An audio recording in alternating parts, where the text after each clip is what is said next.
Yeah, I want to say thank you. I want to say thank you to you guys, the coaches, because I know how much you guys put into it.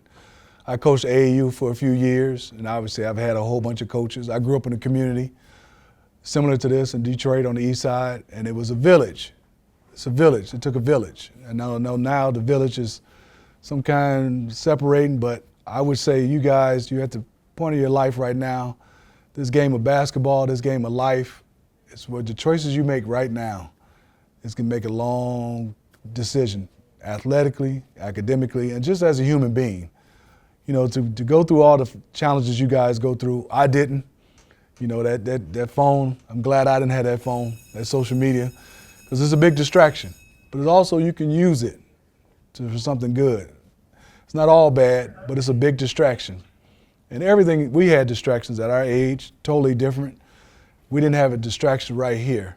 And I think for me is I'm here just to be able to answer any questions, tell you a little bit about me. I'll tell you the one thing for me was confidence. I talked about that earlier.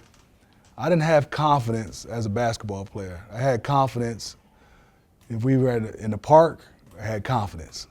We were out playing somewhere, I had confidence. The reason why I didn't have it at that level, because everybody told me I was too small. I was 5'9", 99 pounds as a freshman. So it was everything was, you're too small, Steve. So I would go there, play JV, but then go in the recreation centers and Boys and Girls Club, I had confidence. Played JV my freshman year, played JV my second year. And there's nothing wrong with JV. But I just want to tell you, your confidence, it puts you in a different place. I was 5'11" as a sophomore. My dad was only 5'8", mom 5'7". So my confidence wasn't there from a high school level playing on a team until I went from 5'11" to 6'5". That's when I started sticking my chest out. Then I started saying, oh, you can't guard me no more. But it should have been there before. It's all about the work you put in. This game of basketball, I'm from the inner city, it's taken me all around the world. My dad didn't have enough money for me to get a scholarship. I got a chance to get a scholarship because of the game of basketball. Whether you go pro or not, dream big. And if you dream big, you got to match the effort. Just like right now at this level. If you dream of winning the state championship with your coaching staff, he's going to help you get there. But he can't help you when you go home. He only can help you at the gym right now. It's going to be what you do when you leave the gym. It's what's going to be what you do to the gym. He only can help you in the gym. But are you going to go home and work on what he talked about on your coaching staff? Are you going to go home and do the little things? And I can all tell you, I'm not going to sit here and tell you everything was rosy. I think the one biggest thing I didn't do right and well when I was your age, I never ate right. It was chili fries, hot dogs. And obviously you look at it, I look back right now, those games where you like this because you didn't take care of your mind and your body. I think the one big thing is, as you guys look at, you're the leaders of this school. People are going to look up to athletes. So you got a bigger burden. You want that bigger burden. You want to be able to be what the shining star for the school because you're sports and academics. So you're looked at as a little bit different. Take that responsibility. Don't run from it. And I think the one biggest thing is when you start talking about a team, you hear culture a lot in the NBA and college. All culture means to me is how much of you guys are a family. How much are you happy for him to get 30 or him to get 30 and you got 4 and we still won? Can you still be happy for your teammates? That's lost, I know, at the NBA level. And you can see the teams from the start of the season. He's just playing for his contract. He's just playing for his stats. You can point it out easy now. It didn't used to be like that. Same thing at the college level. Same thing at high school level. I go around everywhere watching games because I love the game of basketball. But you can watch a team and tell you how good they're going to be just by the players on the bench. You get a chance to watch college, NBA, or even other high schools. Somebody score, you see that person like this. They ain't really happy. They ain't really happy. You're only going to be as good as the team is going to be. You can go average 30. If you ain't winning, winning is what it's all about. When you win, we all go to the next level. And obviously there's going to be different players who's better, but when you win, you all go. And the goal is to all be successful. Everybody might not go play D1. Might be D2, might be D3, might stop here, but you can hang a banner. That's what you want to do. You want to hang a banner before you leave. Whatever that may be, you want to hang a banner, because then you'll never be forgotten. Biggest thing in life is being a winner, not just in sports, just being a winner in life. And winner in life is, learn this from all the greats, is you got to enjoy practice and the process just as much as winning a championship. They got to be the same. You win a championship, you know how you feel, you win a game, but do you feel like that when you win and when you come to practice? Practice got to feel the same way as winning the game. Same way, got to have the same feeling. But I'm here, any questions? Anything you guys want to know, my knowledge? I know the game has changed. Y'all use step backs. We pump fake and we go forward. Y'all pump fake, go sideways. But we pump fake and go forward. As long as it's the results, it's just different.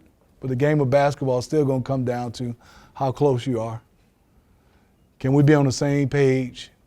Can the coach call out a play and everybody know it? Can you understand adversity where we ain't going to separate because we down 10? We're going to stick together. We ain't going to separate and get on our phone and say, he don't pass, she don't pass, I don't like her, he don't like me, coach don't give me enough time. All that's going to be separation. You're all in it together. And the one good thing about it, and you look back here when you get 25, 30, 35, you're going to appreciate this time. I wish I could go back. I wish I can go back, but you can't. You only got now. One thing about life, you only got what now. I heard a quote, and I think it was Marshall Falk said, the one way you do one thing is how you do everything. If you can think about that, the way you do one thing is the way you're going to do everything. If you give it all, your all in basketball and don't give it your all in grades, you got to give it your all in both. And you're not going to be defined by your title as a basketball player. You're going to be defined by your character. That's what's going to be the ultimate. We all got titles, coach, principal, all that, but your character is how you're going to really be defined in life. So make sure you keep that in line, have fun. The biggest thing is walk around with a smile. Enjoy this life. I think a lot of times, I just went back to my high school, wasn't nobody smiling. Everybody was stressed. And there's a lot of stress. Don't take it right. I ain't gonna take it away from that. You got to have some stress, but when it's time to smile, don't be too prideful to smile and have some fun and enjoy life. The game of life is just as fun as the game of basketball. But I'm here for any questions. Coach, anybody have any questions? Two-part question. Yes. What kind of type of struggles you had when you first stepped on campus at Michigan State? That's one question. Yes. And the second question is, how do you feel about the mid-range game today? Because I know you did both. Like, you shot a lot of threes, you shot a lot of 15-foot pull-ups. A lot of coaches be telling kids them bad shots now and all that type of stuff. So, like, how do you feel about if a kid is really like, say, I'm really good or I can really shoot this shot? How do you feel about the long two versus the three? Great questions. I answer the first one first. I struggle with, when I got to Michigan State, the strength of the game. I think when you leave high school, pretty much you're the best or the second best player on your team. Well, the first best player is coming there. Now, every day you're going up against somebody just as good as you. And can you keep that level of stability of greatness, I call it. Same thing in the next level when I got to the NBA was strength for me. Made some excuses. I used to always say, well, my high school didn't have no weight room. And we didn't have a weight room at Michigan State. So that was that was the excuse, which really that wasn't an excuse. I ain't put the work in. You can do push-ups, you can squat. But if you're gonna say, well, I used to say, well, we ain't have a weight room. The real answer was, I ain't like the weight room. I just wanted to hoop. I ain't like the weight room. But you know, I didn't get that until I got about 24. I used to always make that excuse. We ain't had no weight room. But that was an excuse. And I think the mid-range, there's nothing wrong with the three. I just think everything in life is, whatever your coaches set the tone or whatever it is, if you shoot 20% from three, probably not a good shot. You know what I mean? I think making the next play or making the best play for the team is the best play. I love the mid-range. There's high schools. I mean, my son played at Michigan State.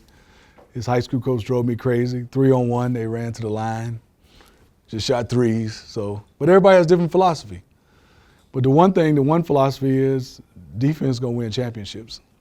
So no matter what you're doing on offense, to win a championship, you got to be all connected defensively.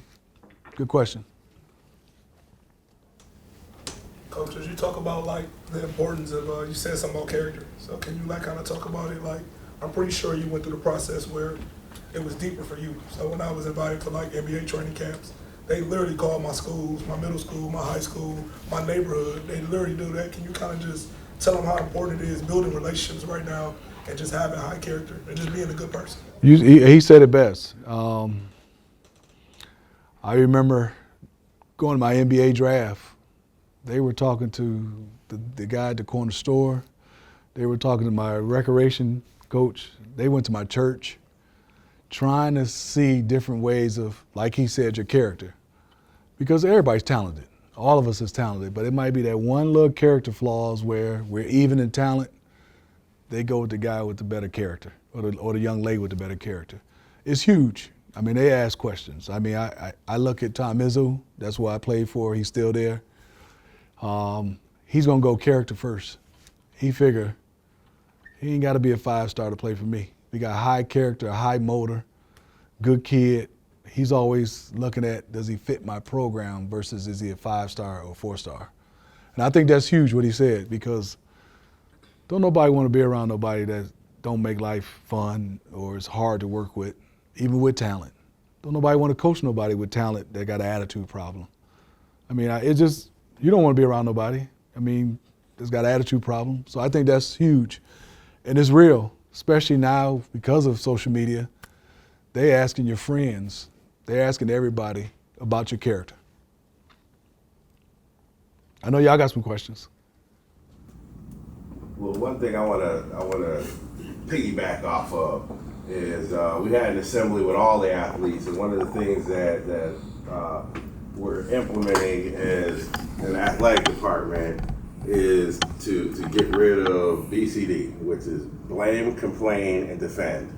You know, stop blaming everybody else on things, stop complaining about stuff, and stop being defensive and everything like that. And I think that goes along with the character part. Yeah, I shine Robert Nash to the office for dismissal. Everything is somebody else's fault, or we're blaming somebody else, or we're defensive when a coach is trying to direct you from something. I think that shows a lot of the character. Mm-hmm. And then going back with what you said about college coaches, they don't want to deal with that. They don't want to deal with that. No, they don't. They don't have to when they got 4 or 5 people with the same talent. Then what's the separator? You know, they don't really have to. I look at it as the word accountability. And my coaches always say, you go look in that mirror, the mirror don't lie to you. You ask them questions. Did I work hard today? You ain't got to ask nobody. When you look in that mirror, you know if you worked hard or not. And I think a big thing is, if you're the best player, no matter if you is not, are you helping somebody else get better? Or you got accountability partner. Try to find that. It might not be on your team, but you got to have accountability partner, somebody that's going to tell you the truth and you ain't going to blame BCD. Somebody that can talk to you without you getting upset and you really trust, that's going to help you in life. And you're doing the same thing for somebody or that person as well. Many of our kids are aspiring college basketball players, so let's go one level deeper. Mm-hmm. What happens if a player at Michigan State talks back to Tom Izzo? And then the second question is, if practice starts at 3 o'clock, what happens if a kid walks in the gym at 3 o'clock? Well, I only played for Tom at Michigan State, so he's a little old school. He just moves on. And coaches are human. He talks about moving on is dependent on each situation. You know, he said there's obviously some times where I got a player that I need, but he has to make the decision. Do I need him enough to give up my values of what I believe in? Do I need him enough to have to, another person who's playing, not as talented, and I've watched him do it a whole bunch of times. I mean, the first thing people don't really realize with him, he gets criticized, He said, you all walk in with all your accolades, but there's no stars here. I mean, he started a walk-on in the national championship game. He starts walking. It's a blank canvas for him. So his biggest thing is to move on. And you don't want to be one of those people that moved on because you lost that opportunity. And I know in this era, you transfer, even at the high school level. But your accountability, your character, you can keep running from it, but it's going to catch you. It's going to always catch up, maybe later in life, maybe at 30, maybe at 40, maybe at 17, but it usually catches up at some time. What about walking into a practice a little late? Well, that doesn't happen at Michigan State. So I can't really speak to that. I mean, you know, and that's on you. I mean, that's on you as an individual. That's really a sign of, if you have a coach and he has to coach, he doesn't want to have to go back over and start over. I mean, being on time is almost like it's a slap in the face to your teammates, a slap in the face to the coaching staff, to your parents, to that village who's trying to get you to the next level. I can tell you, I can't really remember, I'm sure there's some out there, but 99.9% of the coaches, they doing this to help you. And obviously they're gonna be successful in their job and might get coach of the year. But if you ever see somebody giving up their time as a coach, they're doing this for you. They're doing this for you. So it's a slap in the face if you're gonna be late. You know what I mean? And it happens sometimes, but if it's repeatedly or you don't care about it, then that's accountability is gonna catch up. Because there's gonna be somebody that's doing it on time, they're usually gonna pass you. Then you gotta be true to yourself. If I look next to you and say, is he working harder than me? You know. If that person put in more work than you know, without even, you only got to have conversations and ask. People know who's working harder than each other. I mean, the one thing I can say, I do these basketball camps, and I was a little frustrated. My agent, Dr. Tucker, he has about 300 kids. He's represented everybody, and I asked 300 kids, I say, who's in shape? Who's in the best shape here? Nobody raised their hand. I said, what if I was here to give out a scholarship? Then everybody raised their hand. You know, I would say is, are you in great shape? You ain't got to answer the question. Are you in the best shape where you can be at? To play at the highest level, to win. Well, how many games y'all played, Coach, approximately a season? 24, Matt. Can you go from game 1 to game 24? Well, no drop off as far as not your skill, just being in shape. Can you go from now into the end of the year being in shape? It's huge. Because you don't want to lose to a team just because they was in better shape. Because when you ain't in shape, you start making difficult, crazy decisions when you ain't in shape. You start turning it over, you start blaming, you start pointing the finger because you're tired. When you get tired physically, you get tired mentally. Yeah. If you could go back to high school, what's one thing you would do different? I'll change, great question. I'll change the way my diet was. I was a chili fries and hot dogs and cheeseburgers. And even though my mom, phenomenal cook, she cooking all the right things. And I think also for me is the strength and conditioning. And then also understanding it ain't just about competing. I was a guy, I want to beat you. I want to beat you. I want to beat you. So I made it a one-on-one thing versus team. If I could go back, that's the one thing I think I would want to change. Great question. What do you think college guys struggle the most on when they first get to college? Pace of the game, defensively, understanding that your level at high school, wherever you are, you got 20 shots or 10 shots. Now you might not get but 2. Can you be effective just getting 2 shots when you're used to getting 10, 15 shots? Can a coach look down there and like at the high school level, can he look down there and say, okay, he can score, he can do this, but I need somebody to defend. Can you defend at a high level? And I think the one biggest thing is being able to play without the basketball. Because most of the time, you're not going to come in as the best player. So how can you get on the court without doing what you did best in high school? Good question. How did you react to like if you missed a shot or something like that? I think that the missed a shot, you know, I used to always say something's wrong with the ball. No, I'm just saying something's wrong with the ball. But I think the biggest thing is how do I react? I go back to the gym, get back in the gym. And I know everybody has to shoot in different forms. We all shoot different. I think the biggest thing you can do, I always tell kids, if you go in the gym and work on shooting all net, no matter how your form is, you're going to self-correct. Only count the makes if they go all net. Same thing with bank shot. Only count those. I see a lot of kids going, I made 1,000 shots. You ain't got to go in there but make 50 to 75 all net. All net is a little bit harder than making shots. You can bank it all net. You have layups all net. You shoot free throws all net. Threes all net. Left hand all net. Coach can't say nothing about your shot. I mean, Jamal Wilkes, they're a little bit younger than y'all, he shot it like this. Reggie Miller clapped his hands. Everybody shoot it different. But if it's going in all net, that means you got the perfect art. It's called perfection. So I think work on perfection instead of just counting makes. Count all nets. How important is mental toughness? Girls, we do a lot of howling after a miss, howling after a turnover. How important is that, and how do you respond also making a mistake? I think making a mistake is quickly got to move on because of the game of basketball. It's not like football where we got so many, you got different times. Basketball, another play is turning. You got to click, you know, be able to, guys, there's a lot of people with talent. But if you're worried about a mistake and it takes away 2 or 3 plays, that 2 or 3 possessions, you lost.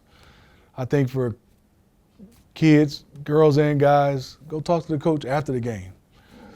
Trying to explain to him what happened. He's coaching the next play. The coaches are 4, 5, 6, 7, 2 quarters ahead of y'all. He's thinking about the next play before you thinking about the next play. But if you're still worried about that last play, positive or negative, it takes away from the game, the momentum that you guys are gonna have.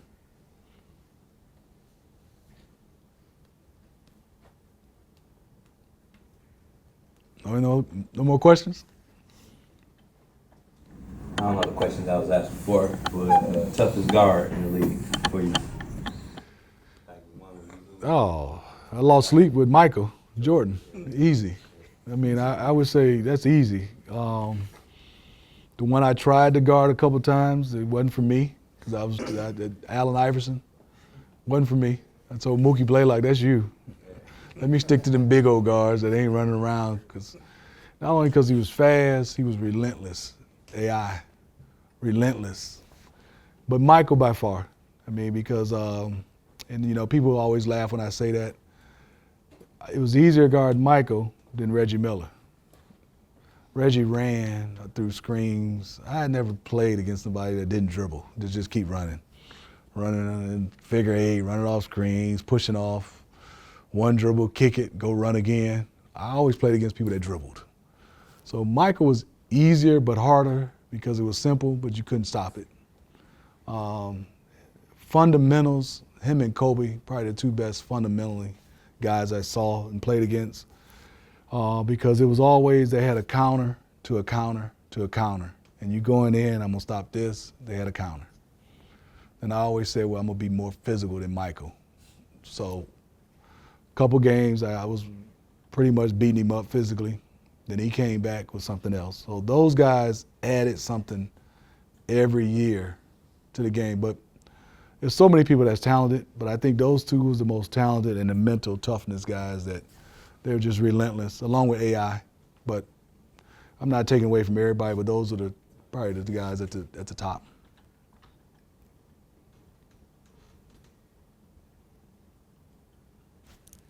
Oh. How much do you focus on spacing when you play? Like, do you think about that? Like taking pictures on the court or spacing? Does that factor in? I think it's huge now. I don't know if at all levels kids watch as much film and really look at film and really look at what they did that was wrong or can help. The more you can watch film on your opponent, the more it'll become repetition. I mean, I watched hours and hours of Michael, just so I can have one little edge. Just so I can have one little edge. But he was watching hours and hours on me too. So I remember one day, you know, he took away one of my go-to moves because he had been watching it. And then, you know, the crazy thing about Michael was he said, I got all the cadence because I've been watching film. I hope you tried today. Hope you tried today. So it was mentally, we had this warfare. We used to go at it. And I used to say, can you guard me without a double in the post? And he was like, yeah, because you're going to be fouled out by the time you get to posting up. So we always had these little warfares, but it was always both trying to find an edge. I mean, to the point where it got personal, you know what I mean? But it was all in fun, you know. He's relentless on trying to win. And that's the one thing I would say. Even being around him outside of basketball when we played on all-star teams, he wants to bet whose suitcase is coming out first. Ain't got nothing to do with basketball. He don't want to lose at anything. You want to play golf, you want to play tennis, you want to play spades, you want to win. I think the relentless of him and Kobe wanting to win at all costs, I think it kind of separates them. So when you talked about film, okay, you come from an era where like film was important and everything, and watching basketball is important, you know, just watching the game. Nowadays, a lot of people aren't watching the game, they just watch highlights. What did you take out of just like, a game is on, you're watching the game, what did you take out of that? It's dependent. I mean, there's different guys I watched, you know, I watched Isaiah because he played for the Pistons. My high school coach said watch his leadership in huddles. So I'm trying to watch, I'm not hearing it, but trying to watch it. Preparation was George Gervin. I got a chance to go watch him warm up before he played the Pistons. The game was at 7:30. He was out there shooting at 3:30. And I think watching film is just having that edge, being able to watch the film and go to your coaches and coach, I see this, you know, because coaches are going to be, they've been through it. They've seen it. Whoever y'all play, coach might throw a double team, might throw a zone, they might press. And it's really how quick are you guys on the same page with your coaches. You can see the game different. I'm sure the coaches don't mind. But when you can see the game different, he sees it this way. But when you get together, you still got to go out there and do it one way. You know, you still got to do it one way. You can have your input, but you still got to do it one way, because if you off on your own and the other four players don't know what you're doing, coach don't know what you're doing, then it's chaos. But I think for film for me was just to get edge on the coach, edge on the team. Mookie Blaylock, one of the best players I ever played with on ball defensively, he just always rewind because he was like, I'm going to push him to his left. I remember the day we were playing Mike Bibby. He was a rookie. He said, every time you pressure Mike Bibby, go around his back. He said, so I'm going to save it to the end of the game if it's close to get a steal. He said, if you pressure him with his left hand, Smitty always go around his back. So I remember a game where we were playing, he was like, Coach Wilkins, Lenny Wilkins, was like, we got to get a stop. He's like, don't worry about that. I'm going to get a steal because I've been watching him and I know his cadence and everything he does. So he pressured him up, made him go left. As soon as he came around the back, Mookie was there. That's just because of the film work. And we won the game off one play because that was at the end of the game. Good question. And I feel like film way easier to watch than the 90s than it is right now. Oh, now. yeah. I mean, with synergy, I can pretty much put in. You put everything. Can he score? I can really type in how many times he go left a game or how many can this team score against that VHS, I tried to rewind. We couldn't do that. That VHS wasn't that good. No, we can do anything. Y'all can do anything now with synergy.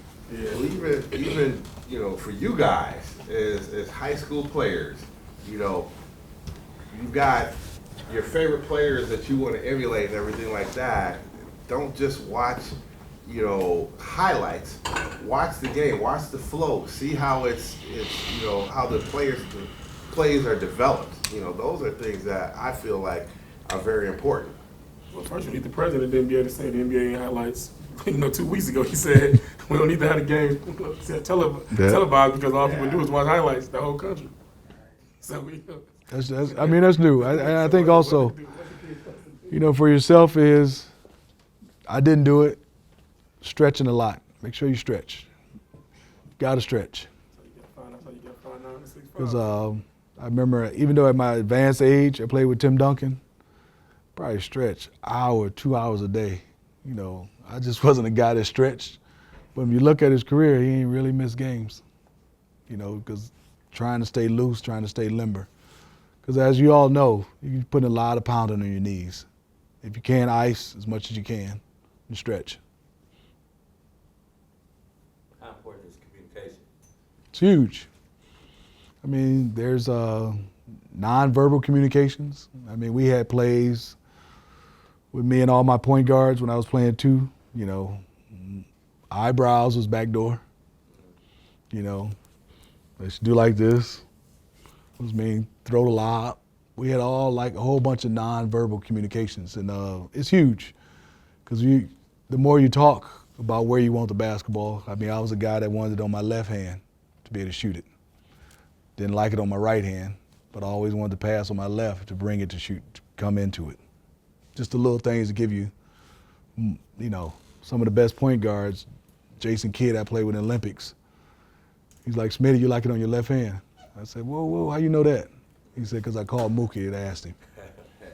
Just little things like that, I'm thinking, I ain't never played with Jason Kidd. How you know I like it on my left hand? He said, because I called Mookie to ask him. So just little things, and then he said, I wanted the edge before we can win this in 2000. So were you on the court during what I call, in my opinion, the best dunk I've ever seen in history? Vince Carter? Vince Carter. Yeah. I wasn't on the court. I was on the bench watching. I couldn't believe it. He didn't know he did it himself. If you ever go back, after he did it, I'm looking at him come back to the huddle, and I said, Vince, you know what you did? He was so into the game. He said, why are you looking at me like that? I'm like, you just jumped over a 7-footer. He said, no, I didn't. He said, he moved out the way. I said, nah, he ain't moved out the way. But Vince was so into the game. He's so locked in, he didn't realize it until afterwards. And like you say, we had the little VHS, run it all the way back for him to see it. So, yeah, it was, it's been a treat for me. I played with so many of the greats, and that's the one thing I take from this game, playing with KG, playing with Tim Duncan, playing with Rasheed, playing with David Robinson, playing with Mookie, Dikembe, Christian Laettner, and I tried to steal something from everybody's game. Even if they were post player, I tried to steal something. I think that's the one thing is, everybody's trying to steal something from somebody, and when you get a chance to be around greatness, you only can elevate yourself. Trying to steal that half spin. It's a little easy, but I wasn't that athletic, so I had to have something that wasn't that quick. Kevin Garnett's response or his reaction to that dunk is the funniest. Yeah, it is. Yeah, KG is animated. He played at 12 all times. I got a question. Can you talk to the players, boys and the girls, the importance of playing hard at all times? Some of our dudes is talented sometimes, but sometimes we coast if it's kind of easy. But like you say, when you walked into Michigan State, everybody, like you say, is the best person for the high school team. So now when you get into this level, all that dog in it might catch up with you. So I want them to know the importance of going hard at all times, every game, especially when you're trying to get a scholarship right now in front of certain people, in front of coaches. It is. It's just like everything else. If you practice 1 to 10, 10 being hard, if you practice as a 6 and then you try to turn it on as a 10, it might work a few times. But that person who practices at a 10, you don't have to turn it on to a 10 when you get to a game. He just go out there and playing the same way. But when you're trying to turn it on, turn it off, sometimes it catch up to you. Turn it on and turn it off. Sometimes you can't turn it on. But if you always on, it makes it a little bit easier. I got LeBron. I got MJ. Good. How you doing? Nice meeting y'all. It's a big year, man. Especially when you rely on a lot of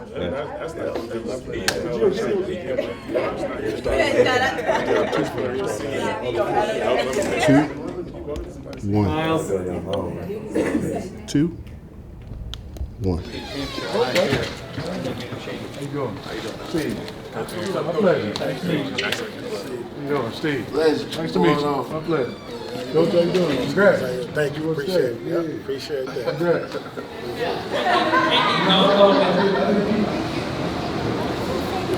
When I was having a hard time in school, I think the one thing was try to sit still, try to have more of imagination when I was reading. And obviously it was reading kept me where I could pass the time. So we're trying to get into this role.